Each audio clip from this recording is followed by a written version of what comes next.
Ici, au Palais de justice de Moncton, il y a des vies qui sont changées tous les jours. Des gens qui sont envoyés en prison, qui sont mis à l'amende, des enfants qui sont confiés à un parent plutôt qu'à l'autre. Imaginez si ces décisions-là étaient basées sur des informations fictives, inventées par l'intelligence artificielle. C'est un risque qui est réel. Ailleurs au Canada, des avocats se sont retrouvés dans l'eau chaude parce qu'ils ont cité des décisions qui n'existaient pas. Ils ont fait de la recherche et de la rédaction avec l'aide de l'intelligence artificielle et les outils ont inventé des choses, ont fait ce qu'on appelle des hallucinations et ça s'est retrouvé dans des documents déposés en cours. Bref, c'est dans l'air du temps. L'intelligence artificielle, elle est de plus en plus utilisée dans le domaine. On n'a pas le choix, il faut s'adapter.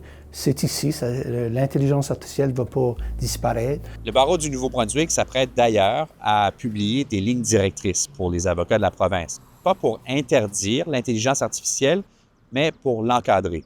Il y a certains aspects du code de déontologie, qu'il y ait des lignes directrices ou non, il faut toujours que les avocats respectent. Exemple, la confidentialité, vérifier le travail. Au bout de la ligne, c'est l'avocat qui est responsable du travail qu'il remet. Bon, justement, la confidentialité, parlons-en. C'est quand on donne de l'information à l'intelligence artificielle. Dans certains cas, l'information peut être utilisée pour améliorer les modèles, pour rendre les outils plus efficaces. Et dans le cas des avocats qui font affaire avec des informations confidentielles protégées par le secret professionnel, ça peut être problématique parce qu'ils peuvent, dans certains cas, perdre le contrôle de ces informations. Le barreau du Nouveau-Brunswick va recommander aux avocats de la province d'embaucher un expert pour choisir des bons outils et s'assurer que l'information sensible, confidentielle, ne se retrouve pas n'importe où et qu'elle n'est pas gérée n'importe comment. Le barreau croit quand même que l'intelligence artificielle peut avoir des conséquences très positives, à condition d'être utilisée de façon responsable. C'est surtout des clients qui vont bénéficier parce que ça va probablement réduire certains coûts.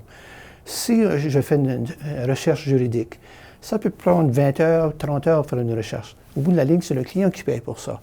Si je suis capable de faire la recherche à l'intérieur de 30 minutes ou 1 heure, la facture vient d'être considérablement réduite, mais le travail ne se complète pas là. Ça prend toujours l'implication d'un humain, l'implication de l'avocat pour vérifier l'information. Le barreau du Nouveau-Brunswick devrait dévoiler ses lignes directrices d'ici l'automne.